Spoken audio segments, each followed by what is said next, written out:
Hi, my name is David Fraser. I practice privacy and access to information law with the Canadian law firm McGuinness Cooper. I also teach internet and media law at the Schulich School of Law at Dalhousie University. On February 18, 2025, the Nova Scotia government, headed by Premier Tim Houston, tabled a controversial bill, Bill 1, an act respecting government organization and administration.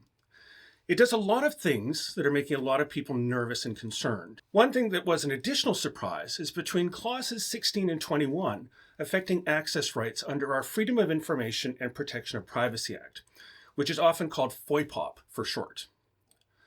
I'll first give a little bit of background. Nova Scotia was one of the first provinces to have a comprehensive access to information law, which has been characterized as broadly in favor of access. It has a great purpose clause, which is always supposed to influence how it is interpreted and applied. So that's at Section 2, where it says, the purpose of this act is A, to ensure that public bodies are fully accountable to the public by 1, giving the public a right of access to records, 2, giving individuals a right of access to and a right to correction of personal information about themselves, 3, specifying limited exceptions to the rights of access, 4, preventing the unauthorized collection, use, or disclosure of personal information by public bodies, and 5, providing for an independent review of decisions made pursuant to this act. And also, at subsection B, to provide for the disclosure of all government information with necessary exemptions that are limited and specific in order to 1, facilitate informed public participation in policy formulation, 2, ensure fairness in government decision-making, and 3, permit the airing and reconciliation of divergent views. Over the years, there have been many debates over this statute, with governments generally trying to rein in this transparency while opposition politicians seek to expand it by doing things like giving our Information and Privacy Commissioner order-making powers, or making her an officer of the legislature. Now, while in opposition, the current premier, said he was going to give the commissioner these order-making powers. But as is often the case, regardless of the party involved, he backtracked once he was elected. Now he's been re-elected with a supermajority so that his party effectively controls the legislature and its rules. In September 2023, the government started a process to review and potentially overhaul FOIPOP. Now, more than a year later, we're told it's still ongoing. But in the meantime, the government has decided to tinker with it. We're told that this is meant to, quote, address long-standing inefficiencies while awaiting the outcome of the comprehensive review of the entire act. The government statement goes on to say, the amendments give the province the ability to more efficiently process FOIPOP requests as applications that are frivolous and vexatious or with undetermined scope can create an unreasonable administrative burden on staff that impacts the timely processing of other requests for information. And that's largely what it does. But I think we need to understand this within the context of other access to information laws in other provinces. Nova Scotia is not really leading the pack on trying to rein in frivolous and vexatious access to information requests. But we need to be very careful about how something like this is done and careful about how it can be applied. For additional background, it should be known that responding to access to information requests, unless you say you're looking for a very specific report or document, is actually very labor and time intensive. It's largely because of really, really poor record keeping in government, across all governments. Searching for a record or a bunch of records simply takes a lot of time, and overbroad or abusive requests take time and resources away from access to information requests by other applicants.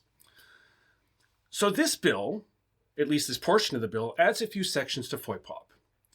The first is tweaking with Section 6 Sub 1, which requires an applicant to be more particular about what it is that they're looking for. Now, I'm not sure why they're playing with the language here, since the change is not too great. Changing subject matter to topic or issue seems unnecessary, but hopefully inconsequential. I'm not sure why subsection 2 is being deleted, but I'm concerned that it may lead to government telling people, we're not going to give you a copy of the record. You're going to have to come into our office and examine it. That would be problematic.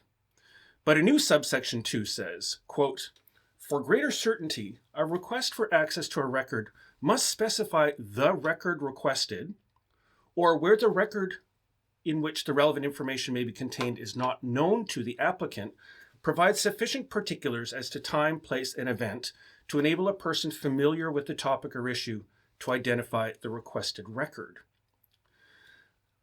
Identify the record you're looking for, or at least give us enough information that someone who is familiar with the topic or issue can go find it for you.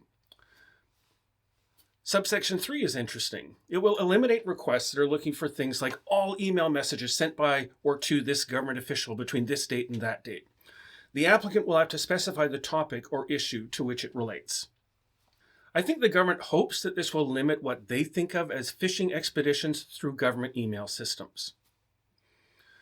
And then we have a new section 6A sub 1, which says the public body can reject or disregard the application if it doesn't have, in their view, enough information required in section 6.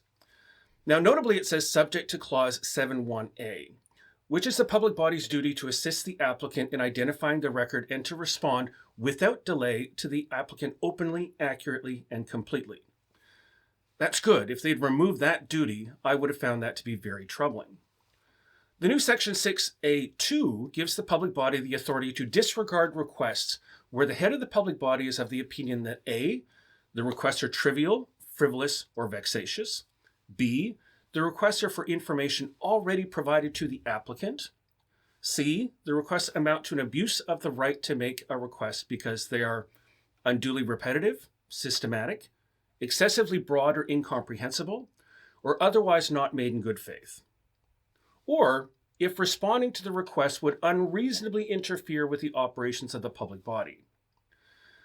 It should be noted that this is almost word for word the language in the access to information law from Manitoba and Newfoundland. And Newfoundland has what's largely regarded as one of the best access to information laws in Canada. FOIPOP administrators will tell you that they regularly deal with access to information requests that burden the system and that they would consider to be abusive. The protection for applicants in all of this is that the head of the public body has to give reasons for the refusal to process the request, and that refusal can be reviewed by the commissioner. Now, remember, the commissioner does not have order-making powers, but the applicant can then appeal to the Supreme Court of Nova Scotia. There is a parallel section 25A that allows a public body to disregard requests to correct personal information for the same reasons. So what do I think about all this? It's really not out of line with what other provinces are doing with respect to a subset of applicants that are putting an undue burden on the system. The resources they consume are taking away resources that should be devoted to requests that are reasonable and not abusive. And of course, access to information folks are generally under-resourced to begin with, though I think that they should universally have more resources to deal with all requests. Now, there's the question, and I'm not sure why the Houston government didn't wait until the full FOIPOP review is completed. I'm still scratching my head on that. If you made it to the end of this, you're likely someone who should subscribe to this channel. I usually focus on privacy law, but access and other related areas sneak in from time to time. I try to put out a new video every few weeks, so if you're interested in this sort of content, please click the like and subscribe buttons. Click the bell too to get notified of new episodes. Also leave a comment if you have any questions or if you have any suggestions for other topics you'd like me to cover. And of course, feel free to share this with anyone who you think may be interested in hearing about Canadian tech and privacy law.